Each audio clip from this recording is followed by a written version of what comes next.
Nongma Akbargi mityeng makhada maning makha tamna harau mathoi kana leijariba praja singgi maraktagi ama Akbar ningthauda pendaba khara leiduna Akbarda wakat pa laklamme mahaki wakat adudi kana amata nasu pelhanba ngamloi haina khanaramme Ras darbar aduda asumna phamnaiba sing amadi miyoi aduga wari sanaramme phamnaiba amana hai Nupa nahaki pendaba asidi Aikhoina di lairadana lai laktuna hanglabasu pelhanba ngamloi ibo Nupaduna hairamme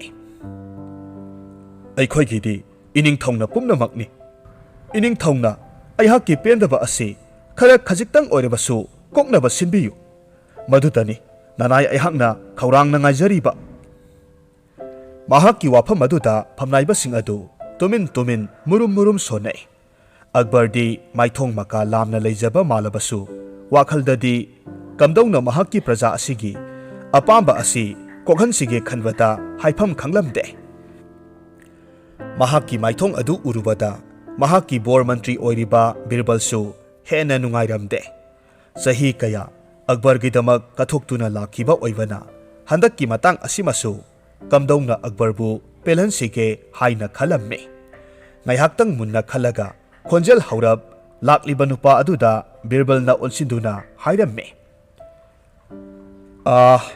khura haina hektamak kaujarage khuragi apambadu aingonda amukta mayek singna haibiyu mahaki wafam aduda phamnaiba kaya adusu birbalda onsinnaduna yengnaramme birbalgi pairakki loksing kaya adu kalaknabasu kongaini aduna karamna tawrakadoribano khalubada birbalda mayam pumnamak kalakna yengnai nupa aduna hairakki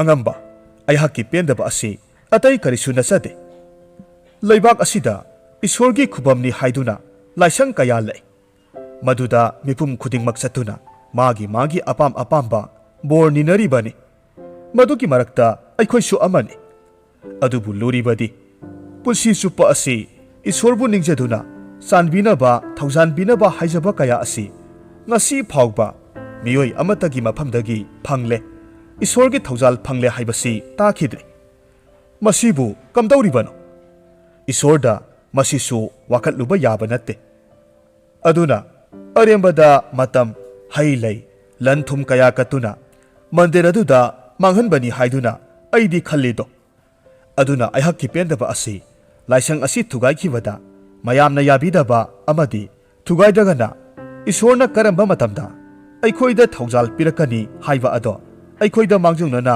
khanghanbiba ngamhanbiyu haidana aikhoi mayam pumnamakki ining thauda hangatchabani mahakki wafam adu mayam adusu karisu khumnarakte nupa asi wakhal soiraba miyoi amara haina khanabasu mayawramme adubu ras darbar yauna wakat thangalakpa oibanina masigi matik saba paukhum amadi pifam thoi maramaduna mayam adusu kokta khut hapnaribani birbalsu miyoi adugi wafamdu ngaihak tuminna khalli ngaihak leraga birbal maithong maka lamna yamna thajaba amaga loinana Akbarda asumna hairakki iningthau khurana haibiriba pendaba asi kokhanba yaba upai amadi nanai aihakna ubagum tawi madu iningthauda hangatchabagi ayabadu pinabiyu Akbar ningthongna hairammi hayu tasi birbalna hairammi sumdawbani iningthau laisang asi sidoktuna arembada manghanbasu nanai aihaknadi onthokna pamujakhre aduna isorna aikhoida thaujal pirakani haibagi matam adu mangjawnana khangge hairabadi iningthongna khura asigi makhongdo soktuna khurumbiba tai mahaki wafam aduda murum sonaramba miyam pumnamak tumin lainakre yamna ngakna birbalda amuk yeng Akbarda amuk yeng tawramme nupa adusu birbalda mamit lauthokpa makhai yamna thajadana yenglamme aduga Akbarsu birbalgi wafam aduda mamit kuptana birbalda yengi mafamdugi asikpadu thugairaduna birbalna asumna hairamme iningthongna amuk phawba tawroktriba thabak asi aihakna haijabagi maramdi ining thogdi aikhoi mayamgidi isor makni do ꯏꯁꯣꯔꯃꯛꯀꯤ ꯁꯛꯂꯣꯟ ꯂꯧꯔꯤꯕ ꯏꯅꯤꯡꯊꯧꯅ ꯈꯨꯔꯥ ꯑꯁꯤꯒꯤ ꯑꯄꯥꯝꯕ ꯐꯪꯅꯕ ꯍꯣꯠꯅꯕꯗ ꯑꯆꯧꯕ ꯃꯇꯦꯡ ꯑꯣꯏꯒꯅꯤ ꯈꯟꯖꯩꯗꯣ꯫ ꯑꯛꯕꯔꯅ ꯍꯥꯏꯔꯝꯃꯤ꯫ ꯃꯗꯨꯅ ꯀꯝꯗꯧꯅ ꯅꯨꯄꯥ ꯑꯁꯤꯒꯤ ꯑꯄꯦꯟꯕꯗꯨ ꯀꯣꯛꯀꯗꯧꯔꯤꯕꯅꯣ? ꯍꯥꯏꯕꯗꯤ ꯅꯨꯄꯥ ꯑꯁꯤꯅꯗꯤ ꯏꯁꯣꯔꯅ ꯊꯥꯔꯛꯄ ꯃꯇꯝ ꯑꯗꯨ ꯈꯪꯅꯤꯡꯉꯦ ꯍꯥꯏꯕꯅꯤ, ꯑꯗꯨꯒ ꯑꯩꯅ ꯈꯨꯔꯨꯝꯂꯒ ꯍꯦꯛꯇꯃꯛ ꯈꯪꯂꯒꯗ꯭ꯔꯥ? ꯕꯤꯔꯕꯜꯅ ꯈꯨꯝꯃꯤ, ꯏꯅꯤꯡꯊꯧ, ꯃꯗꯨꯒꯤꯗꯃꯛ ꯑꯣꯏꯔꯒꯗꯤ ꯀꯔꯤꯁꯨ ꯆꯤꯡꯅꯕꯤꯒꯅꯨ꯫ ꯍꯦꯛ ꯈꯨꯔꯨꯝꯕ ꯃꯤꯠꯀꯨꯞ ꯑꯗꯨꯗ ꯃꯍꯥꯛꯅ ꯈꯪꯅꯤꯡꯂꯤꯕ ꯄꯨꯡꯐꯝ ꯑꯗꯨ ꯆꯞ ꯆꯥꯅ ꯈꯪꯒꯗꯧꯔꯤꯕꯅꯤ꯫ ꯃꯌꯥꯝꯗꯨ ꯍꯥꯟꯅꯒꯨꯝꯅ ꯃꯨꯔꯨꯝ ꯃꯨꯔꯨꯝ ꯉꯥꯡꯅꯕ ꯍꯧꯔꯛꯂꯦ꯫ ꯑꯛꯕꯔꯒꯤ ꯑꯁꯥꯎꯕ ꯁꯛꯐꯝ ꯑꯃ ꯍꯦꯛ ꯎꯕ ꯃꯇꯝꯗ ꯕꯤꯔꯕꯜꯕꯨ ꯅꯝꯊꯅꯕ ꯉꯥꯡꯍꯧꯔꯒꯦ ꯈꯟꯕ ꯐꯝꯅꯥꯏꯕ ꯉꯥꯛꯇꯅꯤ꯫ ꯑꯗꯨꯅ ꯑꯛꯕꯔꯒꯤ ꯃꯤꯠꯌꯦꯡ ꯉꯥꯏꯗꯨꯅ ꯂꯩ꯫ ꯑꯛꯕꯔ ꯉꯥꯏꯍꯥꯛ ꯃꯨꯟꯅ ꯈꯜꯂꯕ ꯃꯇꯨꯡꯗ ꯕꯤꯔꯕꯜꯒꯤ ꯋꯥꯐꯝ ꯑꯗꯨ ꯇꯧꯔꯒꯦ ꯍꯥꯏꯅ ꯈꯟꯗꯨꯅ ꯍꯧꯒꯠꯂꯛꯇꯨꯅ ꯅꯨꯄꯥ ꯑꯗꯨꯒꯤ ꯃꯅꯥꯛꯇ ꯆꯪꯁꯤꯜꯂꯛꯂꯝꯃꯤ꯫ ꯇꯧꯔꯤꯕ ꯃꯑꯣꯡ ꯑꯗꯨꯗ ꯐꯝꯅꯥꯏꯕꯁꯤꯡ ꯑꯗꯨ ꯌꯦꯡꯕ ꯉꯝꯗ꯭ꯔꯗꯨꯅ ꯐꯨꯛ ꯐꯨꯛ ꯍꯧꯒꯠꯅꯔꯝꯃꯤ꯫ ꯑꯗꯨꯒ ꯂꯦꯞꯇꯨꯅ ꯂꯩꯔꯤꯕ ꯅꯨꯄꯥ ꯑꯗꯨꯁꯨ ꯇꯧꯐꯝ ꯈꯪꯂꯛꯇ꯭ꯔꯦ꯫ ꯀꯔꯤꯁꯨ ꯂꯩꯇ꯭ꯔꯕ ꯃꯉꯣꯟꯗ ꯅꯤꯡꯊꯧ ꯑꯃꯅ ꯈꯨꯔꯨꯝꯒꯗꯕꯒꯤ ꯆꯪꯂꯛꯄ ꯑꯗꯨꯗ ꯏꯀꯥꯏꯔꯗꯨꯅ ꯅꯨꯄꯥ ꯑꯗꯨ ꯊꯩꯗꯣꯛꯇꯨꯅ ꯂꯦꯞꯂꯝꯃꯤ꯫ ꯑꯗꯨꯒ ꯑꯁꯨꯝꯅ ꯍꯥꯏꯔꯝꯃꯤ, ꯏꯅꯤꯡꯊꯧ, ꯑꯩꯍꯥꯛ ꯂꯥꯟꯖꯔꯦ꯫ ꯑꯩꯍꯥꯛꯅ ꯋꯥꯈꯜ ꯊꯦꯜꯂꯨꯕꯅ ꯏꯅꯤꯡꯊꯧꯕꯨ ꯃꯌꯥꯝ ꯃꯃꯥꯡꯗ ꯏꯀꯥꯏꯕ ꯄꯤꯒꯗꯧꯔꯦ꯫ ꯃꯁꯤꯒꯤꯗꯃꯛ ꯑꯩꯍꯥꯛꯄꯨ ꯉꯥꯛꯄꯤꯌꯨ꯫ ꯑꯁꯤ ꯍꯥꯏꯗꯨꯅ ꯑꯛꯕꯔꯒꯤ ꯃꯈꯣꯡ ꯀꯣꯟꯗꯨꯅ ꯀꯞꯂꯒ ꯈꯨꯔꯨꯝꯃꯤ꯫ ꯃꯇꯝ ꯑꯗꯨꯗ ꯕꯤꯔꯕꯜꯅ ꯑꯁꯨꯝꯅ ꯍꯥꯏꯔꯝꯃꯤ, ꯑꯗꯨꯅꯦ ꯈꯨꯔꯥ, ꯃꯤꯑꯣꯏꯕꯅ ꯀꯔꯤꯁꯨ ꯉꯝꯂꯔꯣꯏꯗꯕ ꯋꯥꯐꯝ ꯑꯃꯕꯨ ꯅꯤꯡꯊꯧꯅꯤ ꯍꯥꯏꯗꯨꯅ ꯂꯣꯏꯅꯃꯛ ꯉꯝꯒꯅꯤ ꯍꯥꯏꯕꯗꯣ ꯃꯗꯨꯃꯗꯤ ꯈꯟꯕꯤꯒꯅꯨ꯫ ꯑꯗꯨꯒ ꯑꯃꯨꯛꯁꯨ ꯀꯥꯟꯅꯗꯕꯗ ꯑꯔꯦꯝꯕꯗ ꯆꯀ꯭ꯔꯤ ꯊꯥꯡꯕꯁꯨ ꯑꯩꯈꯣꯏꯅ ꯀꯩꯗꯧꯅꯨꯡꯗ ꯇꯧꯔꯣꯏꯗꯕꯅꯤ꯫ ꯕꯤꯔꯕꯜꯒꯤ ꯄꯥꯏꯔꯛꯀꯤ ꯂꯧꯁꯤꯡ ꯑꯁꯤꯗ ꯃꯌꯥꯝ ꯑꯗꯨ ꯃꯌꯥ ꯀꯨꯝꯂꯦ꯫ ꯅꯤꯡꯊꯧ ꯑꯛꯕꯔꯁꯨ ꯄꯦꯟꯖꯔꯝꯃꯤ꯫ ꯃꯍꯥꯛꯅ ꯍꯟꯅ ꯍꯟꯅ ꯕꯤꯔꯕꯜꯕꯨ ꯊꯥꯒꯠꯂꯝꯃꯤ꯫ ꯑꯗꯨꯕꯨ ꯃꯗꯨꯒꯤ ꯃꯇꯧ ꯑꯗꯨ ꯎꯕꯗꯗꯤ ꯐꯝꯅꯥꯏꯕꯁꯤꯡ ꯑꯗꯨꯗꯤ ꯈꯨꯇꯨꯝꯁꯤꯡꯗꯨꯅ ꯄ꯭ꯔꯣꯛ ꯄ꯭ꯔꯣꯛ ꯆꯥꯛꯇꯨꯅ ꯈꯥꯡꯈꯤ꯫ ꯃꯇꯝ ꯈꯔ ꯂꯩꯔꯕ ꯃꯇꯨꯡꯗ ꯑꯛꯕꯔꯅ ꯕꯤꯔꯕꯜꯕꯨ ꯑꯇꯣꯞꯄ ꯂꯩꯕꯥꯛꯁꯤꯡꯒꯤ ꯆꯠꯅ ꯀꯥꯡꯂꯣꯟ ꯀꯌꯥ ꯈꯪꯂꯨꯅꯕ ꯂꯝ ꯀꯣꯏꯕ ꯆꯠꯈꯤꯅꯕ ꯌꯥꯊꯪ ꯇꯧꯔꯝꯃꯤ꯫ ꯕꯤꯔꯕꯜꯁꯨ ꯃꯗꯨ ꯌꯥꯔꯗꯨꯅ ꯃꯍꯥꯛꯀꯤ ꯂꯩꯕꯥꯛ ꯑꯗꯨ ꯊꯥꯗꯣꯛꯇꯨꯅ ꯀꯥꯕꯨꯜ ꯇꯝꯅ ꯂꯥꯛꯂꯝꯃꯤ꯫ ꯀꯣꯅꯨꯡꯗ ꯂꯩꯔꯤꯉꯩꯗ ꯁꯦꯠꯂꯝꯕ ꯐꯝꯅꯥꯏꯕ ꯑꯃ ꯑꯣꯏꯕꯒꯤ ꯐꯤꯖꯣꯜ ꯑꯗꯨꯃꯛꯇꯤ ꯁꯦꯠꯄ ꯌꯥꯗ꯭ꯔꯕꯅꯤꯅ ꯑꯆꯝꯕ ꯐꯤꯖꯣꯜ ꯁꯦꯠꯂꯒ ꯀꯥꯕꯨꯜ ꯂꯩꯕꯥꯛ ꯑꯗꯨꯗ ꯀꯣꯏꯕ ꯆꯠꯂꯝꯃꯤ꯫ ꯃꯍꯥꯛꯀꯤ ꯃꯇꯧ ꯑꯗꯨꯗ ꯃꯐꯝ ꯑꯗꯨꯒꯤ ꯂꯣꯟꯅ ꯊꯥꯗꯣꯛꯄ ꯂꯥꯟꯃꯤ ꯀꯌꯥꯅ ꯃꯍꯥꯛꯄꯨ ꯎꯕꯗ ꯆꯤꯡꯅꯔꯝꯃꯤ꯫ ꯆꯤꯡꯅꯕ ꯑꯗꯨꯅ ꯃꯔꯝ ꯑꯣꯏꯔꯒ ꯃꯍꯥꯛꯄꯨ ꯐꯥꯗꯨꯅ ꯀꯥꯕꯨꯜꯒꯤ ꯀꯣꯅꯨꯡ ꯑꯗꯨꯗ ꯄꯨꯔꯛꯂꯝꯃꯤ꯫ ꯃꯐꯝ ꯑꯗꯨꯒꯤ ꯅꯤꯡꯊꯧ ꯑꯗꯨꯅ ꯑꯁꯨꯝꯅ ꯍꯪꯂꯝꯃꯤ, ꯍꯩ ꯅꯨꯄꯥ, ꯅꯍꯥꯛ ꯀꯅꯥꯅꯣ? ꯁꯦꯡꯅ ꯍꯥꯏꯌꯨ꯫ ꯑꯩꯒꯤ ꯂꯩꯕꯥꯛ ꯑꯁꯤꯗ ꯀꯔꯤ ꯇꯧꯕ ꯂꯥꯛꯄꯅꯣ?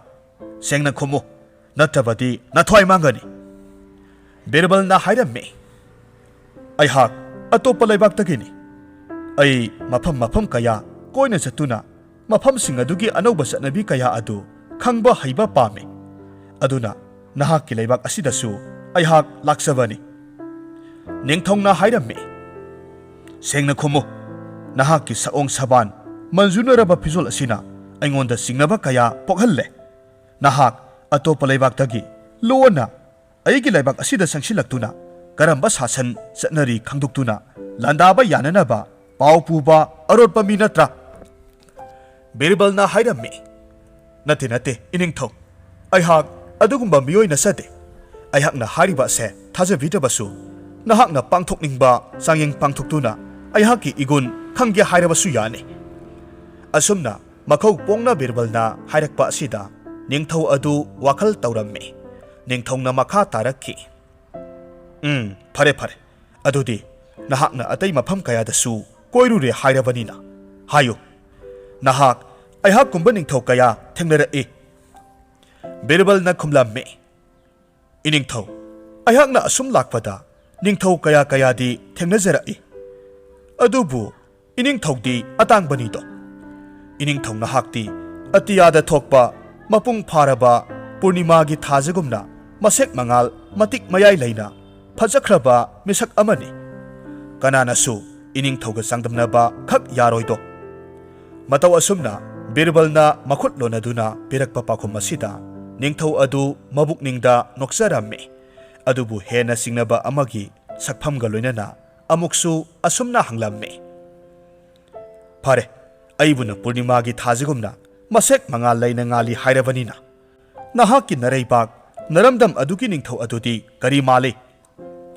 ꯕꯤꯔꯕꯜꯅ ꯍꯥꯏꯔꯝꯃꯤ꯫ ꯏꯅꯤꯡꯊꯧ, ꯑꯩꯍꯥꯛꯀꯤꯁꯤ ꯍꯦꯛꯇꯃꯛ ꯁꯦꯝꯖꯤꯟ ꯁꯥꯖꯤꯟꯕ ꯋꯥꯐꯝꯗꯤ ꯅꯠꯆꯗꯦ꯫ ꯑꯗꯨꯕꯨ ꯑꯩꯍꯥꯛꯀꯤ ꯏꯔꯩꯄꯥꯛ ꯑꯗꯨꯗꯤ ꯏꯅꯥꯛ ꯈꯨꯟꯖꯕ ꯏꯔꯩꯄꯥꯛꯁꯨ ꯅꯠꯆꯗꯦꯗꯣ꯫ ꯑꯗꯨꯅ ꯑꯩꯍꯥꯛꯀꯤ ꯏꯅꯤꯡꯊꯧ ꯑꯗꯨꯗꯤ ꯄꯥꯟꯈꯠꯂꯛꯄ ꯊꯥ ꯃꯆꯦꯠꯇꯨ ꯃꯥꯜꯂꯤ꯫ ꯕꯤꯔꯕꯜꯒꯤ ꯋꯥꯐꯝ ꯑꯁꯤꯗ ꯈꯟꯊꯕ ꯋꯥꯠꯂꯕ ꯅꯤꯡꯊꯧ ꯑꯗꯨ ꯑꯄꯦꯟꯕ ꯄꯣꯛꯂꯝꯃꯤ꯫ ꯅꯨꯡꯗ ꯄꯨꯔꯤꯕ ꯑꯥꯔꯊ ꯑꯗꯨ ꯀꯔꯤꯅꯣ ꯈꯪꯗꯕꯅ ꯕꯤꯔꯕꯜꯒꯤ ꯋꯥꯐꯝꯁꯤꯡ ꯑꯗꯨ ꯍꯔꯥꯎꯅ ꯂꯧꯔꯝꯃꯤ꯫ ꯃꯍꯥꯛꯄꯨꯅ ꯐꯖꯩ, ꯑꯗꯨꯒ ꯕꯤꯔꯕꯜꯒꯤ ꯅꯤꯡꯊꯧ ꯑꯗꯨꯕꯨꯅ ꯐꯖꯗꯦ ꯍꯥꯏꯕꯒꯤ ꯋꯥꯈꯜꯂꯣꯟꯗ ꯍꯔꯥꯎꯔꯝꯃꯤ꯫ ꯕꯤꯔꯕꯜꯕꯨ ꯑꯔꯣꯟꯕ ꯂꯥꯟꯃꯤ ꯅꯠꯇꯦ ꯍꯥꯏꯅ ꯈꯜꯂꯝꯃꯤ꯫ ꯃꯁꯤꯗꯁꯨ ꯅꯠꯇꯅ ꯊꯥꯒꯠ ꯋꯥꯍꯩꯅ ꯃꯍꯥꯛꯄꯨ ꯄꯦꯜꯍꯟꯕꯒꯤ ꯕꯤꯔꯕꯜꯗ ꯑꯊꯨꯝ ꯑꯍꯥꯎ ꯀꯌꯥ ꯄꯤꯖꯗꯨꯅ ꯅꯨꯃꯤꯠ ꯑꯗꯨꯃ ꯑꯊꯣꯏꯕ ꯑꯇꯤꯊꯤ ꯑꯣꯏꯅ ꯁꯦꯕꯥ ꯐꯪꯂꯝꯃꯤ꯫ ꯑꯗꯨꯒ ꯃꯊꯪꯒꯤ ꯅꯨꯃꯤꯠꯇ ꯂꯟ ꯊꯨꯝ ꯀꯌా ꯄꯤꯗꯨꯅ ꯍꯟꯈꯤꯅꯕ ꯍꯥꯏꯔꯝꯃꯤ꯫ ꯕꯤꯔꯕꯜꯁꯨ ꯃꯇꯥꯡ ꯆꯥꯔꯤꯉꯩ ꯍꯜꯍꯧꯔꯒꯦ ꯈꯟꯗꯨꯅ ꯃꯔꯩꯕꯥꯛ ꯇꯝꯅ ꯑꯃꯨꯛ ꯍꯜꯂꯛꯂꯦ꯫ ꯂꯝꯕꯤꯗ ꯂꯥꯛꯅ ꯂꯥꯛꯅ ꯃꯍꯥꯛꯅ ꯑꯁꯨꯝꯅ ꯈꯜꯂꯤ꯫ ꯑꯣ, ꯃꯤꯑꯣꯏꯕ ꯍꯥꯏꯕꯁꯤ ꯀꯌꯥꯗ ꯃꯕꯨꯛꯆꯦꯜ ꯄꯤꯛꯂꯤꯕꯅꯣ! ꯊꯥꯒꯠꯂꯒꯅ ꯍꯔꯥꯎꯒꯦ ꯍꯥꯏꯕ, ꯑꯗꯨꯒ ꯊꯥꯒꯠꯇ꯭ꯔꯒꯅ ꯃꯁꯥꯎꯔꯤꯕ! ꯃꯁꯤꯕꯨ ꯀꯔꯝꯕ ꯂꯤꯆꯠꯅꯣ? ꯑꯗꯨꯒ ꯑꯃꯨꯛꯁꯨ ꯑꯩꯒꯤ ꯌꯥꯏꯐꯅꯕ ꯍꯣꯠꯅꯕꯒꯤ ꯃꯍꯨꯠꯇ ꯃꯤꯒꯤ ꯌꯥꯏꯐꯕꯗꯨ ꯀꯜꯂꯛꯇꯨꯅ ꯑꯁꯨꯝ ꯂꯩꯊꯣꯛꯄ ꯉꯝꯃꯤꯅꯦ꯫ ꯋꯥꯈꯜꯁꯤꯡ ꯑꯁꯤ ꯈꯟꯅ ꯈꯟꯅ ꯑꯁꯨꯝ ꯂꯥꯛꯄ ꯃꯇꯝꯗ ꯃꯔꯩꯕꯥꯛ ꯌꯧꯁꯤꯜꯂꯛꯂꯦ꯫ ꯃꯍꯥꯛꯄꯨ ꯎꯕꯗ ꯃꯍꯥꯛꯀꯤ ꯃꯔꯨꯞ ꯃꯄꯥꯡꯁꯤꯡ ꯑꯗꯨ ꯆꯪꯁꯤꯜꯂꯛꯇꯨꯅ ꯃꯍꯥꯛꯅ ꯂꯝ ꯀꯣꯏꯕ ꯆꯠꯂꯨꯕꯒꯤ ꯋꯥꯔꯤ ꯇꯥꯟꯅꯔꯝꯃꯤ꯫ ꯃꯗꯨꯗ ꯕꯤꯔꯕꯜꯅ ꯀꯥꯕꯨꯜꯒꯤ ꯅꯤꯡꯊꯧꯅ ꯄꯨꯔꯅꯤꯃꯥꯅꯤ, ꯑꯗꯨꯒ ꯑꯛꯕꯔꯕꯨꯅ ꯊꯥ ꯃꯆꯦꯠꯅꯤ ꯍꯥꯏꯅ ꯁꯩꯊꯥꯔꯝꯃꯤ ꯍꯥꯏꯅ ꯍꯥꯏꯔꯝꯃꯤ꯫ ꯋꯥꯐꯝ ꯑꯗꯨ ꯇꯞꯅ ꯇꯞꯅ ꯁꯟꯗꯣꯛꯈꯤꯗꯨꯅ ꯑꯛꯕꯔꯒꯤ ꯃꯅꯥꯀꯣꯡ ꯌꯧꯈ꯭ꯔꯦ꯫ ꯃꯍꯥꯛꯀꯤ ꯃꯅꯥꯀꯣꯡ ꯌꯧꯔꯕꯗ ꯐꯝꯅꯥꯏꯕꯁꯤꯡ ꯑꯗꯨꯁꯨ ꯌꯥꯝꯅ ꯁꯥꯎꯔꯝꯃꯤ꯫ ꯍꯟꯗꯛꯇꯤ ꯃꯇꯥꯡ ꯆꯥꯔꯦ, ꯕꯤꯔꯕꯜꯕꯨ ꯃꯇꯤꯛ ꯆꯥꯕ ꯆꯩꯔꯥꯛ ꯐꯪꯍꯜꯂꯁꯤ ꯈꯟꯅꯔꯗꯨꯅ ꯑꯛꯕꯔꯗ ꯃꯈꯣꯏ ꯃꯌꯥꯝꯅ ꯇꯛꯁꯤꯜꯂꯝꯃꯤ꯫ ꯃꯊꯪꯒꯤ ꯅꯨꯃꯤꯠ ꯑꯗꯨꯗ ꯑꯌꯨꯛ ꯑꯉꯟꯕꯗ ꯕꯤꯔꯕꯜꯕꯨ ꯀꯣꯅꯨꯡ ꯀꯥꯔꯛꯅꯅꯕ ꯄꯥꯎꯆꯦ ꯊꯥꯔꯝꯃꯤ꯫ ꯕꯤꯔꯕꯜꯗꯤ ꯄꯥꯎꯆꯦ ꯑꯗꯨ ꯃꯍꯥꯛꯀꯤ ꯑꯋꯥ ꯅꯨꯡꯉꯥꯏ, ꯈꯣꯡꯆꯠ ꯑꯗꯨꯒꯤ ꯃꯇꯥꯡꯗ ꯇꯝꯅꯅꯕꯒꯤꯗꯃꯛ ꯊꯥꯔꯛꯄꯅꯤ ꯍꯥꯏꯅ ꯈꯟꯖꯔꯝꯃꯤ꯫ ꯑꯗꯨꯅ ꯑꯌꯨꯛ ꯑꯉꯟꯕꯗ ꯕꯤꯔꯕꯜ ꯀꯣꯅꯨꯡ ꯀꯥꯔꯛꯂꯦ꯫ ꯃꯍꯥꯛ ꯍꯦꯛ ꯌꯧꯔꯛꯄꯒ ꯐꯝꯅꯥꯏꯕꯁꯤꯡ ꯑꯗꯨ ꯄꯤꯁꯨꯝ ꯑꯅꯤ ꯁꯨꯛꯆꯤꯟꯅꯔꯒ ꯃꯉꯣꯟꯗ ꯌꯦꯡꯗꯨꯅ ꯂꯩꯔꯝꯕ ꯑꯗꯨ ꯎꯔꯦ꯫ ꯃꯗꯨ ꯎꯕꯃꯛꯇꯗ ꯀꯣꯅꯨꯡ ꯑꯁꯤꯗ ꯀꯔꯤ ꯊꯣꯛꯂꯕꯅꯣ ꯈꯔ ꯃꯈꯩꯗꯤ ꯈꯪꯕ ꯉꯝꯂꯦ꯫ ꯃꯔꯝ ꯑꯗꯨꯅ ꯀꯔꯤ ꯇꯧꯔꯛꯀꯗꯧꯔꯤꯕꯅꯣ, ꯀꯔꯤꯕꯨ ꯍꯪꯂꯛꯀꯗꯧꯔꯤꯕꯅꯣ ꯈꯟꯗꯨꯅ ꯆꯦꯛꯁꯤꯟꯅ ꯑꯛꯕꯔꯒꯤ ꯌꯥꯊꯪ ꯉꯥꯏꯗꯨꯅ ꯂꯩꯔꯝꯃꯤ꯫ ꯃꯤꯠꯀꯨꯞ ꯈꯔ ꯂꯩꯔꯒ ꯑꯛꯕꯔꯅ ꯑꯃꯨꯛ ꯑꯁꯨꯝꯅ ꯍꯥꯏꯔꯝꯃꯤ꯫ ꯑꯩꯒꯤ ꯁꯚꯥ ꯑꯁꯤꯗ ꯇꯤꯟꯕꯤꯔꯤꯕ ꯑꯉꯝ ꯑꯊꯧꯁꯤꯡꯕꯨ ꯑꯩꯍꯥꯛꯅ ꯏꯀꯣꯛꯅꯣꯅ ꯈꯨꯔꯨꯝꯖꯔꯤ꯫ ꯉꯁꯤ ꯑꯩꯍꯥꯛꯅ ꯑꯌꯨꯛ ꯑꯉꯟꯕ ꯑꯁꯤꯗ ꯀꯧꯔꯤꯕ ꯃꯤꯐꯝ ꯑꯁꯤ ꯑꯩꯍꯥꯛꯅ ꯌꯥꯝꯅ ꯂꯨꯅ ꯈꯟꯖꯕ ꯑꯩꯍꯥꯛꯀꯤ ꯕꯣꯔ ꯃꯟꯇ꯭ꯔꯤ ꯕꯤꯔꯕꯜ ꯃꯍꯥꯛꯃꯛꯅ ꯑꯩꯍꯥꯛꯄꯨ ꯃꯤꯔꯩꯕꯥꯛ ꯀꯥꯕꯨꯜꯗ ꯑꯩꯒꯤ ꯏꯖꯠ ꯁꯣꯛꯅꯅꯕ ꯃꯑꯣꯡꯗ ꯍꯥꯏꯔꯝꯃꯤ ꯍꯥꯏꯕꯒꯤ ꯆꯞ ꯆꯥꯕ ꯄꯥꯎ ꯑꯩꯅ ꯐꯪꯂꯦ꯫ ꯃꯗꯨꯒꯤ ꯆꯞ ꯆꯥꯕ ꯆꯩꯔꯥꯛ ꯁꯣꯏꯗꯅ ꯐꯪꯂꯒꯅꯤ꯫ ꯑꯗꯨꯅ ꯕꯤꯔꯕꯜ, ꯅꯍꯥꯛ ꯋꯥꯐꯝ ꯑꯁꯤꯒꯤ ꯃꯇꯥꯡꯗ ꯀꯔꯤ ꯍꯥꯏꯅꯤꯡꯉꯤ?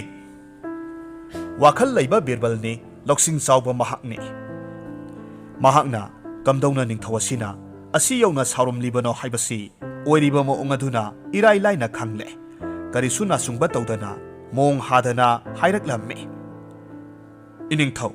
ꯏꯅꯤꯡꯊꯧꯅ ꯑꯩꯍꯥꯛꯀꯤ ꯑꯣꯏꯕ ꯋꯥꯐꯝꯁꯨ ꯇꯥꯅꯤꯡꯉꯤ ꯍꯥꯏꯕꯤꯔꯛꯄꯁꯤ ꯅꯅꯥꯏ ꯑꯩꯍꯥꯛꯀꯤ ꯂꯥꯏꯕꯛ ꯐꯕꯅꯤ꯫ ꯃꯗꯨ ꯅꯠꯂꯝꯗ꯭ꯔꯕꯗꯤ ꯑꯩꯍꯥꯛꯀꯤ ꯋꯥꯈꯜꯂꯣꯟ ꯐꯣꯡꯗꯣꯛꯍꯧꯗꯗꯨꯅ ꯀꯩꯁꯨꯝ ꯁꯪꯗ ꯂꯩꯔꯝꯕ ꯅꯠꯇ꯭ꯔꯒꯅ ꯊꯋꯥꯏ ꯃꯥꯡꯂꯝꯕꯁꯨ ꯌꯥꯏ꯫ ꯊꯣꯛꯈ꯭ꯔꯤꯕ ꯊꯧꯗꯣꯛ ꯑꯗꯨꯒꯤ ꯃꯔꯤꯛ ꯆꯨꯝꯕ ꯋꯥꯐꯝ ꯈꯨꯗꯤꯡꯃꯛ ꯅꯅꯥꯏ ꯑꯩꯍꯥꯛ ꯏꯅꯤꯡꯊꯧꯒꯤ ꯃꯐꯝꯗ ꯆꯤꯠꯊꯗꯅ ꯇꯝꯖꯒꯦ꯫ ꯏꯅꯤꯡꯊꯧ ꯑꯃꯗꯤ ꯇꯤꯜꯂꯤꯕ ꯃꯤꯌꯥꯝ ꯄꯨꯝꯅꯃꯛ ꯃꯨꯟꯅ ꯇꯥꯕꯤꯌꯨ꯫ ꯑꯩꯍꯥꯛꯅ ꯀꯥꯕꯨꯜ ꯂꯩꯕꯥꯛꯇ ꯆꯠꯂꯨꯕ ꯃꯇꯝꯗ ꯃꯐꯝ ꯑꯗꯨꯒꯤ ꯅꯤꯡꯊꯧ ꯑꯗꯨꯅ ꯑꯩꯍꯥꯛꯄꯨ ꯌꯦꯛꯅꯕ ꯂꯩꯕꯥꯛꯇꯒꯤ ꯂꯣꯟꯅ ꯊꯥꯗꯣꯛꯄ ꯃꯤꯅꯤ ꯍꯥꯏꯗꯨꯅ ꯌꯥꯝꯅ ꯂꯥꯟꯅ ꯈꯟꯈꯤꯗꯨꯅ ꯑꯩꯍꯥꯛꯄꯨ ꯆꯩꯔꯥꯛ ꯄꯤꯅꯅꯕ ꯍꯣꯠꯅꯔꯛꯂꯕꯗ ꯑꯩꯅ ꯃꯍꯥꯛꯄꯨ ꯊꯥꯖꯒꯨꯝꯅ ꯃꯁꯦꯛ ꯃꯉꯥꯜ ꯂꯩꯅ ꯐꯖꯩ, ꯃꯇꯤꯛ ꯃꯊꯧꯅꯥ ꯂꯩ ꯍꯥꯏꯗꯨꯅ ꯊꯥꯒꯠꯂꯝꯃꯤ꯫ ꯑꯗꯨꯕꯨ ꯅꯨꯡꯒꯤ ꯑꯣꯏꯕ ꯋꯥꯐꯝꯗꯤ ꯀꯅꯥꯅꯁꯨ ꯈꯪꯈꯤꯗꯦ꯫ ꯑꯩꯍꯥꯛꯅ ꯍꯥꯏꯔꯝꯂꯤꯕ ꯑꯗꯨꯗꯤ ꯃꯄꯨꯡ ꯐꯥꯔꯕ ꯊꯥꯖ ꯑꯃ ꯍꯥꯏꯕꯁꯤ ꯊꯥ ꯑꯗꯨꯒꯤ ꯑꯔꯣꯏꯕ ꯅꯨꯃꯤꯠꯅꯤ꯫ ꯃꯁꯤ ꯏꯁꯂꯥꯝ ꯙꯔꯃꯒꯤ ꯃꯇꯨꯡ ꯏꯟꯅ ꯐꯣꯡꯕ ꯂꯥꯏꯔꯤꯛꯇꯁꯨ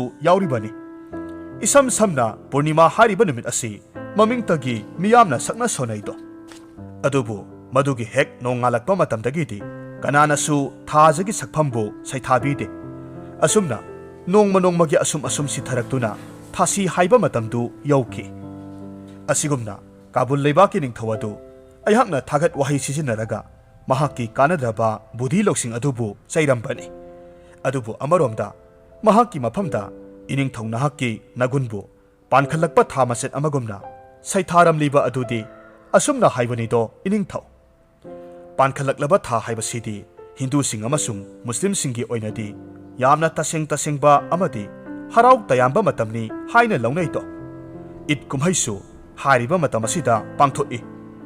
Asumna pankhalakpa thaja haibasidi nongmagi masik mangal langkhalaktuna mahaki matik mathawna tabu miyamna khaurangna yengnaribani. Hariba matam asidasu miyoi kayagi pukningbu sumatuna pelhanba matamni. Masimakni iningthaugi maphamda thokliba asima. Iningthau ayaki wafam asida akaiba iningthaugi mingsat soknaba yaukiba tarabadi nanaida piningba serak pibada karisu singnaba leijaroi. Asumna Birbalna khu khudak kunduna Akbarda khurummi. Matamaduda angamba athauba sing kaya adu maya kumle hai singlaba Birbalgi paukhumna upai amata laikhidre. Amaromda Akbarsu sauromba pumnamak phakiduna Birbalbu yamna thagatlamme. Amadi ahaw athum sillangduna numit aduma harauna Raj Darbar atu loisillamme. Matam khara haukhre Akbar mahaki leibak aduda thokpa thoduk amakhakidamak yamna wakhal nungairamde. Matha yamna saraduna mahaki phamnaiba sing adubu kaukhatuna wa khanaramme. Adubu madunasu mahaki awaba adu kokhanba ngamdre. Madam asidadi Birbal laktuna wa khanariba adu yauramde. Madugi mahot hanagumna mong hadana maka lamba maithong amaga loinana konung karaklamme. Adubu Raj Darbar aduda Akbar amadi phamnaiba kaya sing aduna isuk sukna awaba wakhalda lairamliba adu mahakna ure. Matamaduda Akbardi tawpham khangdabana mangoina khibadagi Birbalgi matau aduda phing laungna mai hauba makhai sauning lure. Aduna yamna sauningna asumna sairamme. Asuk masong mapang naidaba he Birbal ayhakna nahakpu yamna thak wangna khalubani. Adubu leibaki asuk luraba tanfam asida kayada thawas hadana lakliba. Nahaki lisat asigi matung inna ngasi haujikmak asida nahaki pham adu lauthuklabani. Amuk hanna nahak konung asida karaklagano. Akbargi phathaba ngamdraba matau aduna misei thina serakpa asida Birbalsu khangle. Khanthaba ngamdraba Akbargi wakhalna mahakpu konungdagi tanthorakpani haibase.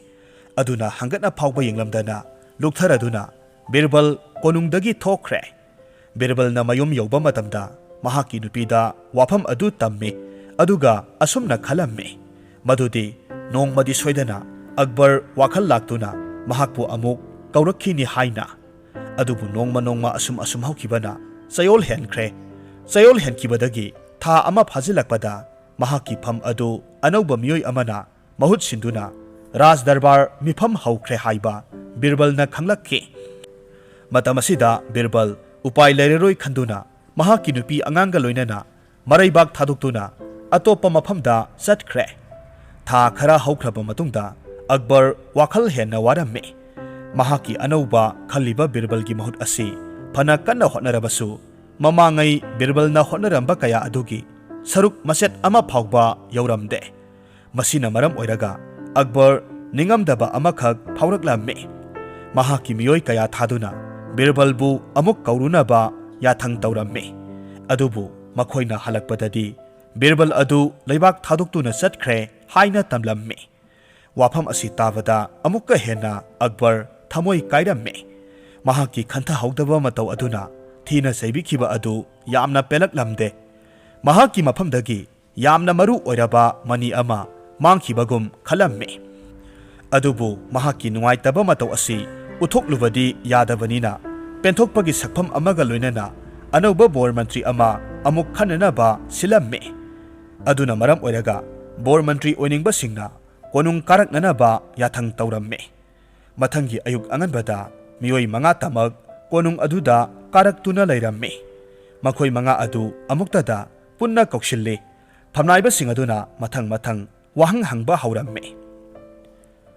ꯀꯔꯤꯒꯨꯝꯕ ꯑꯩꯈꯣꯏꯅ ꯋꯥꯍꯪ ꯈꯔ ꯍꯪꯕ ꯃꯇꯝꯗ ꯃꯔꯤꯛ ꯆꯨꯝꯅ ꯈꯨꯝꯕ ꯉꯝꯂꯕ ꯃꯤꯑꯣꯏ ꯑꯗꯨꯗ ꯕꯣꯔ ꯃꯟꯇ꯭ꯔꯤꯒꯤ ꯍꯥꯡꯂꯤꯕ ꯐꯝ ꯑꯁꯦ ꯁꯣꯏꯗꯅ ꯄꯤꯒꯗꯧꯔꯤꯕꯅꯤ꯫ ꯃꯔꯝ ꯑꯁꯤꯅ ꯅꯈꯣꯏ ꯃꯉꯥꯃꯛ ꯁꯦꯝ ꯁꯥꯗꯨꯅ ꯂꯩꯔꯣ꯫ ꯑꯁꯨꯝꯅ ꯍꯥꯏꯕ ꯂꯣꯏꯔꯕ ꯃꯇꯨꯡ ꯐꯝꯅꯥꯏꯕ ꯑꯃꯅ ꯍꯪꯂꯛꯂꯝꯃꯤ, ꯃꯥꯂꯦꯝ ꯄ꯭ꯔꯤꯊꯤꯕꯤ ꯑꯁꯤꯗ ꯄꯥꯛꯈ꯭ꯔꯕ ꯆꯥꯎꯈ꯭ꯔꯕ ꯁꯃꯨꯗ꯭ꯔꯒꯤ ꯏꯔꯣꯜꯅꯨꯡꯗ ꯃꯅꯤ ꯃꯨꯛꯇ ꯀꯌꯥ ꯂꯩꯕꯒꯦ? ꯐꯝꯅꯥꯏꯕ ꯑꯗꯨꯒꯤ ꯋꯥꯍꯪ ꯑꯗꯨꯗ ꯂꯩꯔꯤꯕ ꯃꯤꯑꯣꯏ ꯃꯉꯥ ꯑꯗꯨꯒꯤ ꯃꯅꯨꯡꯗꯒꯤ ꯑꯃꯅ 1,000ꯃꯨꯛ ꯂꯩ ꯈꯨꯝꯂꯛꯂꯝꯃꯤ, ꯑꯃꯅ 10,010 ꯂꯩ ꯍꯥꯏꯅ ꯈꯨꯝꯃꯤ, ꯑꯗꯨꯒ ꯑꯃꯅ 1,10,00,000 ꯂꯩ ꯍꯥꯏꯔꯝꯃꯤ꯫ ꯑꯗꯨꯕꯨ ꯑꯃꯟꯕ ꯐꯤꯖꯣꯜ ꯁꯦꯠꯄ, ꯃꯀꯣꯛꯇ ꯀꯣꯌꯦꯠ ꯑꯆꯧꯕ ꯎꯞꯄ, ꯃꯃꯤꯠ ꯅꯥꯝꯃ ꯈꯨꯝꯖꯤꯟꯕ, ꯃꯀꯣꯏ ꯌꯥꯝꯅ ꯁꯣꯝꯕ ꯅꯨꯄꯥ ꯑꯃꯅꯗꯤ ꯑꯁꯨꯝꯅ ꯈꯨꯝꯂꯛꯈꯤ, ꯃꯥꯂꯦꯝ ꯑꯁꯤꯗ ꯂꯩꯔꯤꯕ ꯃꯅꯤ ꯃꯨꯛꯇꯥꯁꯤꯡ ꯑꯁꯤ ꯃꯥꯂꯦꯝꯁꯤꯗ ꯂꯩꯔꯤꯕ ꯃꯤꯑꯣꯏꯕꯁꯤꯡꯒꯤ ꯃꯃꯤꯠ ꯃꯁꯤꯡꯒ ꯃꯥꯟꯅꯩ꯫ ꯄꯥꯎꯈꯨꯝ ꯑꯗꯨ ꯇꯥꯕꯗ ꯐꯝꯅꯥꯏꯕ ꯑꯗꯨꯅ ꯑꯁꯨꯝꯅ ꯍꯪꯂꯛꯂꯝꯃꯤ, ꯀꯔꯤ ꯍꯥꯏꯕ? ꯅꯍꯥꯛꯅ ꯍꯥꯏꯅꯤꯡꯂꯤꯕ ꯄꯥꯎꯈꯨꯝ ꯑꯗꯨ ꯃꯌꯦꯛ ꯁꯦꯡꯍꯜꯂꯨ, ꯃꯌꯥꯝ ꯄꯨꯝꯅꯃꯛ ꯚꯥꯞ ꯇꯥꯍꯜꯂꯨ ꯅꯨꯄꯥ꯫ ꯀꯣꯛꯌꯦꯠ ꯎꯞꯄ ꯅꯨꯄꯥ ꯑꯗꯨꯅ ꯑꯁꯨꯝꯅ ꯁꯨꯒꯥꯏꯅ ꯍꯥꯏꯔꯝꯃꯤ, ꯑꯩꯍꯥꯛꯅ ꯍꯥꯏꯕꯗꯤ ꯃꯥꯂꯦꯝ ꯑꯁꯤꯗ ꯂꯩꯔꯤꯕ ꯃꯤꯑꯣꯏ ꯃꯁꯤꯡ ꯑꯁꯤ ꯀꯅꯥꯅꯁꯨ ꯃꯁꯤꯡ ꯊꯤꯕ ꯉꯝꯗꯦ꯫ ꯑꯗꯨꯒꯨꯝꯅ ꯁꯃꯨꯗ꯭ꯔꯒꯤ ꯏꯔꯣꯜꯅꯨꯡꯗ ꯇꯥꯗꯨꯅ ꯂꯩꯔꯤꯕ ꯃꯅꯤ ꯃꯨꯛꯇꯥꯁꯤꯡ ꯑꯁꯤ ꯃꯁꯤꯡ ꯊꯤꯕ ꯉꯝꯂꯣꯏ ꯍꯥꯏꯖꯕꯅꯤ꯫ ꯑꯗꯨꯒꯤꯁꯨ ꯃꯊꯛꯇ ꯃꯤꯑꯣꯏꯕꯒꯤ ꯃꯤꯠ ꯑꯃꯒ ꯑꯃꯒ ꯇꯣꯉꯥꯜꯂꯤ, ꯑꯃꯅ ꯎꯕ ꯈꯨꯗꯤꯡ ꯑꯃꯅ ꯎꯒꯅꯤ ꯍꯥꯏꯕ ꯂꯩꯇꯦ꯫ ꯑꯗꯨꯅ ꯑꯃꯒ ꯑꯃꯒ ꯀꯩꯗꯧꯅꯨꯡꯗꯁꯨ ꯋꯥꯈꯜ ꯃꯥꯟꯅꯔꯣꯏ, ꯃꯣꯠ ꯆꯥꯅꯔꯣꯏ꯫ ꯃꯁꯤꯅꯤ ꯑꯩꯍꯥꯛꯀꯤ ꯄꯥꯎꯈꯨꯝ꯫ ꯅꯨꯄꯥ ꯑꯁꯤꯒꯤ ꯄꯥꯎꯈꯨꯝ ꯑꯁꯤꯗ ꯃꯌꯥꯝ ꯄꯨꯝꯅꯃꯛ ꯇꯨꯃꯤꯟ ꯇꯨꯃꯤꯟ ꯇꯥꯅꯔꯝꯃꯤ꯫ ꯃꯈꯥ ꯇꯥꯅ ꯐꯝꯅꯥꯏꯕ ꯑꯃꯅ ꯑꯃꯨꯛ ꯍꯪꯂꯛꯂꯝꯃꯤ, ꯀꯔꯝꯕ ꯃꯈꯜꯒꯤ ꯍꯔꯥꯎ ꯅꯨꯡꯉꯥꯏꯕ ꯑꯁꯤ ꯑꯩꯈꯣꯏꯒꯤ ꯍꯛꯆꯥꯡ ꯑꯁꯤꯅ ꯌꯥꯝꯅ ꯄꯥꯝꯕꯒꯦ? ꯀꯣꯛꯌꯦꯠ ꯌꯦꯠꯄ ꯅꯨꯄꯥ ꯑꯗꯨꯅ ꯈꯨꯝꯂꯛꯂꯝꯃꯤ, ꯍꯛꯆꯥꯡ ꯐꯕ꯫ ꯐꯝꯅꯥꯏꯕꯅ ꯍꯥꯏꯔꯝꯃꯤ, ꯍꯥꯏꯕꯗꯤ? ꯀꯣꯛꯌꯦꯠ ꯌꯦꯠꯄ ꯅꯨꯄꯥ ꯑꯗꯨꯅ ꯑꯃꯨꯛ ꯍꯥꯏꯔꯝꯃꯤ, ꯃꯤꯑꯣꯏꯕ ꯑꯩꯈꯣꯏꯒꯤ ꯄꯨꯟꯁꯤꯗ ꯅꯨꯡꯉꯥꯏꯕ ꯍꯔꯥꯎꯕ ꯍꯥꯏꯕꯁꯤ ꯍꯛꯆꯥꯡ ꯐꯅ ꯂꯩꯔꯕ ꯃꯇꯝ ꯑꯗꯨ ꯈꯛꯇꯗ ꯈꯪꯕ ꯉꯝꯃꯤ꯫ ꯑꯗꯨꯒ ꯑꯩꯈꯣꯏꯒꯤ ꯍꯛꯆꯥꯡ ꯑꯁꯤꯅ ꯈ꯭ꯋꯥꯏꯗꯒꯤ ꯄꯥꯝꯖꯔꯤꯕ ꯑꯁꯤꯗꯤ ꯍꯛꯆꯥꯡ ꯐꯅ ꯂꯩꯕ ꯑꯗꯨꯅꯤ ꯍꯥꯏꯖꯕꯅꯤ ꯑꯉꯝꯕ꯫ ꯃꯊꯪ ꯃꯊꯪ ꯆꯨꯝꯅ ꯄꯥꯎꯈꯨꯝ ꯄꯤꯔꯛꯄ ꯑꯁꯤꯗꯗꯤ ꯐꯝꯅꯥꯏꯕ ꯔꯥꯖꯥ ꯇꯣꯗꯔꯃꯥꯜ ꯐꯨꯛ ꯍꯧꯒꯠꯂꯛꯈꯤ, ꯑꯗꯨꯒ ꯈꯨꯗꯣꯝꯕꯤ ꯁꯤꯡꯂꯗꯨꯅ ꯑꯁꯨꯝꯅ ꯍꯪꯂꯛꯈꯤ, ꯑꯗꯨꯗꯤ ꯅꯨꯄꯥ, ꯅꯍꯥꯛ ꯑꯩꯍꯥꯛꯀꯤ ꯋꯥꯍꯪꯒꯤ ꯄꯥꯎꯈꯨꯝ ꯑꯃꯨꯛ ꯄꯤꯌꯨ꯫ ꯆꯤꯅꯤꯒ ꯂꯩꯉꯣꯏꯒ ꯌꯥꯟꯁꯤꯟꯅꯗꯨꯅ ꯂꯩꯔꯝꯕ ꯃꯇꯝꯗ ꯑꯩꯈꯣꯏꯅ ꯏꯔꯥꯏ ꯂꯥꯏꯅ ꯏꯁꯤꯡ ꯍꯩꯖꯤꯟꯗꯨꯅ ꯃꯈꯣꯏ ꯑꯅꯤꯕꯨ ꯇꯣꯉꯥꯟ ꯇꯣꯉꯥꯟꯅ ꯈꯟꯗꯣꯛꯄ ꯉꯝꯃꯤ꯫ ꯃꯁꯤ ꯅꯠꯇꯕ ꯎꯄꯥꯏ ꯑꯃꯒ ꯑꯃꯨꯛ ꯍꯥꯏꯌꯨ꯫ ꯀꯣꯛꯌꯦꯠ ꯌꯦꯠꯄ ꯅꯨꯄꯥ ꯑꯗꯨꯅ ꯍꯥꯏꯔꯛꯂꯝꯃꯤ, ꯑꯉꯝꯕ, ꯃꯗꯨ ꯅꯠꯇꯕ ꯑꯇꯣꯞꯄ ꯄꯥꯝꯕꯩ ꯑꯃ ꯍꯥꯏꯔꯒꯗꯤ ꯆꯤꯅꯤꯒ ꯂꯩꯉꯣꯏꯒ ꯇꯣꯠꯁꯤꯟꯅꯔꯕ ꯄꯣꯠꯁꯛ ꯑꯗꯨ ꯑꯩꯈꯣꯏꯅ ꯀꯔꯤꯒꯨꯝꯕ ꯂꯩꯃꯥꯏꯗ ꯍꯩꯗꯣꯛꯇꯨꯅ ꯊꯝꯂꯕꯗꯤ ꯏꯔꯥꯏ ꯂꯥꯏꯅ ꯈꯟꯗꯣꯛꯄ ꯉꯝꯒꯅꯤꯗꯣ꯫ ꯔꯥꯖꯥ ꯇꯣꯟꯗꯔꯃꯥꯜꯅ ꯍꯥꯏꯔꯝꯃꯤ, ꯃꯗꯨ ꯁꯟꯗꯣꯛꯅ ꯍꯥꯏꯌꯨ ꯅꯨꯄꯥ꯫ ꯀꯣꯛꯌꯦꯠ ꯌꯦꯠꯄ ꯅꯨꯄꯥ ꯑꯗꯨꯅ ꯈꯨꯝꯃꯤ, ꯑꯩꯅ ꯍꯥꯏꯖꯔꯤꯕ ꯑꯁꯤ ꯀꯔꯤꯒꯨꯝꯕ ꯆꯤꯅꯤ ꯇꯣꯠꯂꯕ ꯂꯩꯉꯣꯏ ꯑꯗꯨ ꯂꯩꯕꯥꯛꯇ ꯍꯩꯗꯣꯛꯇꯨꯅ ꯊꯝꯂꯕꯗꯤ ꯁꯨꯛꯁꯣꯏ ꯁꯣꯏꯗꯅ ꯆꯤꯅꯤꯁꯤꯡ ꯑꯗꯨ ꯀꯛꯆꯦꯡꯁꯤꯡ ꯊꯣꯔꯛꯇꯨꯅ ꯄꯨꯗꯨꯅ ꯆꯠꯈꯤꯅꯤ, ꯂꯩꯉꯣꯏꯁꯤꯡ ꯑꯗꯨꯕꯨꯅ ꯇꯥꯗꯨꯅ ꯑꯗꯨꯃꯛ ꯂꯩꯍꯧꯒꯅꯤ ꯍꯥꯏꯖꯕꯅꯤ ꯑꯉꯝꯕ꯫ ꯔꯥꯖꯥ ꯇꯣꯗꯔꯃꯥꯜ ꯅꯨꯄꯥ ꯑꯗꯨꯒꯤ ꯄꯥꯎꯈꯨꯝ ꯑꯗꯨꯗ ꯋꯥ ꯃꯈꯥ ꯇꯥꯔꯛꯈꯤꯗ꯭ꯔꯦ꯫ ꯃꯍꯥꯛꯀꯤ ꯃꯍꯨꯠ ꯄꯟꯗꯤꯠ ꯖꯒꯟꯅꯥꯊꯅ ꯑꯃꯨꯛ ꯍꯪꯂꯛꯂꯝꯃꯤ, ꯐꯔꯦ ꯐꯔꯦ, ꯑꯗꯨꯗꯤ ꯅꯨꯄꯥ, ꯑꯩꯍꯥꯛꯀꯤ ꯄꯥꯎꯈꯨꯝ ꯑꯃꯨꯛ ꯄꯤꯔꯣ꯫ ꯄꯣꯠꯂꯣꯏꯕꯗ ꯆꯥꯛꯂꯤꯕ ꯃꯩꯔꯤ ꯑꯗꯨꯒꯨꯝꯅ ꯃꯤꯑꯣꯏꯕꯒꯤ ꯍꯛꯆꯥꯡ ꯑꯁꯤꯕꯨ ꯀꯔꯤꯅ ꯒ꯭ꯔꯪ ꯒ꯭ꯔꯪ ꯆꯥꯛꯍꯟꯕ ꯉꯝꯕꯒꯦ? ꯀꯣꯛꯌꯦꯠ ꯌꯦꯠꯄ ꯅꯨꯄꯥ ꯑꯗꯨ ꯍꯟꯗꯛꯇꯤ ꯉꯥꯏꯍꯥꯛ ꯇꯨꯃꯤꯟ ꯂꯩ꯫ ꯃꯍꯥꯛꯅ ꯇꯨꯃꯤꯟꯅ ꯂꯩꯈꯤꯕ ꯑꯗꯨꯗ ꯄꯟꯗꯤꯠ ꯖꯒꯟꯅꯥꯊ ꯅꯥꯄꯜ ꯇꯧꯔꯗꯨꯅ ꯅꯣꯛꯐꯦꯠ ꯇꯧꯏ, ꯏꯀꯣꯏ ꯀꯣꯏꯅ ꯌꯦꯡꯖꯩ꯫ ꯑꯗꯨꯕꯨ ꯀꯣꯛꯌꯦꯠ ꯎꯞꯄ ꯅꯨꯄꯥ ꯑꯗꯨꯅ ꯏꯔꯥꯏ ꯂꯥꯏꯅ ꯑꯃꯨꯛ ꯈꯨꯝꯂꯛꯂꯝꯃꯤ, ꯑꯋꯥꯕ ꯋꯥꯈꯜꯅ ꯃꯤꯑꯣꯏꯕꯒꯤ ꯍꯛꯆꯥꯡꯕꯨ ꯎꯠ ꯑꯣꯟꯕ ꯃꯈꯩ ꯆꯥꯛꯍꯟꯕ ꯉꯝꯃꯤ꯫ ꯃꯌꯥꯝ ꯑꯗꯨ ꯇꯤꯉꯛ ꯇꯤꯉꯛ ꯌꯦꯡꯅꯩ꯫ ꯃꯌꯥꯝ ꯑꯗꯨꯒꯤ ꯑꯁꯤꯛꯄ ꯑꯗꯨ ꯑꯃꯨꯛ ꯊꯨꯒꯥꯏꯔꯗꯨꯅ ꯅꯨꯄꯥ ꯑꯗꯨꯅ ꯑꯁꯨꯝꯅ ꯋꯥ ꯃꯈꯥ ꯇꯥꯔꯛꯈꯤ, ꯃꯤꯑꯣꯏꯕꯒꯤ ꯋꯥꯈꯜꯗ ꯐꯥꯎꯔꯤꯕ ꯑꯋꯥꯕ ꯍꯥꯏꯕ ꯋꯥꯈꯜ ꯑꯁꯤ ꯑꯗꯨꯛꯀꯤ ꯃꯇꯤꯛ ꯇꯝꯊꯤꯔꯕ ꯋꯥꯈꯜꯅꯤ꯫ ꯃꯁꯤꯅ ꯃꯤꯑꯣꯏꯕꯒꯤ ꯋꯥꯈꯜ ꯍꯛꯆꯥꯡ ꯄꯨꯝꯅꯃꯛ ꯄꯣꯊꯥꯍꯟꯗꯨꯅ ꯂꯩꯍꯟꯕ ꯉꯝꯗꯦ꯫ ꯇꯧꯐꯝ ꯈꯪꯗꯅ ꯆꯥꯕ ꯇꯨꯝꯕ ꯂꯣꯏꯅꯃꯛ ꯑꯀꯥꯏꯕ ꯄꯤꯗꯨꯅ ꯄꯣꯠꯂꯣꯏꯕꯒꯤ ꯒ꯭ꯔꯪ ꯒ꯭ꯔꯪ ꯍꯧꯔꯕ ꯃꯩꯅ ꯆꯥꯛꯄꯒꯨꯝꯅ ꯂꯩꯇꯥꯍꯟꯗꯅ ꯂꯩꯍꯟꯕ ꯉꯝꯃꯤꯗꯣ꯫ ꯃꯁꯤꯒꯤꯅꯤ ꯑꯋꯥꯕ ꯋꯥꯈꯜ ꯍꯥꯏꯅ ꯑꯩꯍꯥꯛꯅ ꯄꯥꯎꯈꯨꯝ ꯄꯤꯖꯔꯤꯕ ꯑꯁꯦ꯫ ꯄꯟꯗꯤꯠ ꯖꯒꯟꯅꯥꯊ ꯇꯨꯃꯤꯟ ꯐꯝꯊꯈ꯭ꯔꯦ꯫ ꯑꯗꯨꯒ ꯑꯃꯨꯛ ꯅꯋꯥꯕ ꯈꯥꯟꯖꯥꯅ amuk asumna hanglakki. Nahaksi karigumba hi yai chenba misak ama oiramlabadi samudragi ising pumnamaksi thakdokpa ngamgadra. Handakti nupa adu nokphet tawraduna asumna khumlakki. Asengbani soidanamak ngamni. Kaidungbagi su ngamloi. Karigumba nahaknasu samudrada senthariba turelsing asi lephanba ngamlabadi ayhaknasu soidana samudragi ising singasi marik ama phawba lemhandana thakdokpa ngamni. Asumna lepa laitana matik saba pokum pirakpa asida pelhaudraba raja Todarmal amuk phuk hawgalaklammi. Asumna hanglakki. Khwaidagi sathiba khulai asi karino hayu adudi. Nupa aduna Todarmalki wahang hangba loiphatringai pairakki loksingni haina khumlaklammi. Mahakki matau aduda mafam aduda babok oina lairiba miyamsing adu khubak hauna khunarammi. Phamnaiba sing adu upai leiramde. Tanja adu lauraduna nupa aduna Akbarda onsinduna asumna hairammi. Iningthau sanbiduna aihakkisu aihakki oiba wafam ama khaktang angambasing asida hangjaningi. Iningthongna madugi ayabadu pinabiyu.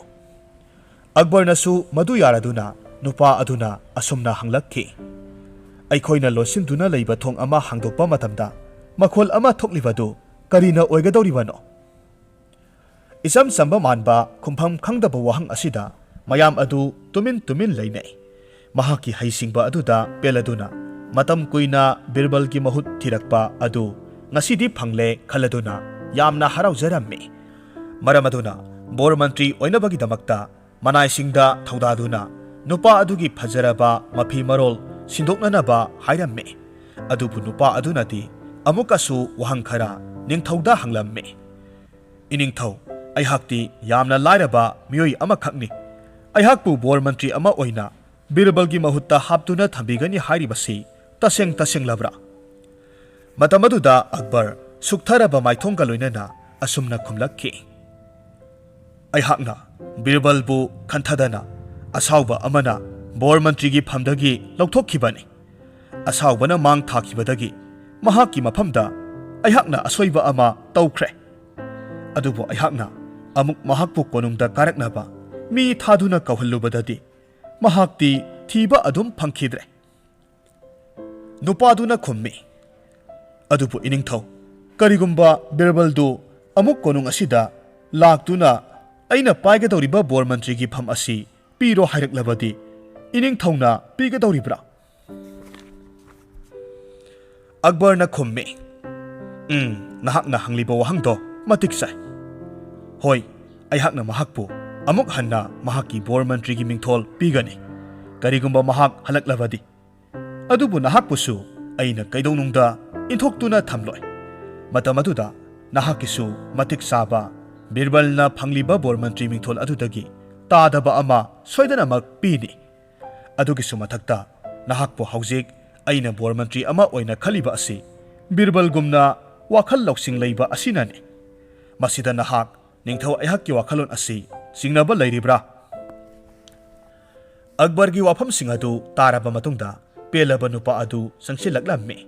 Akbarbu khurumjai aduga tapna mahakki kokyet adu lauthokkhre. Mamit mana khumliba adusu lauthokkhre.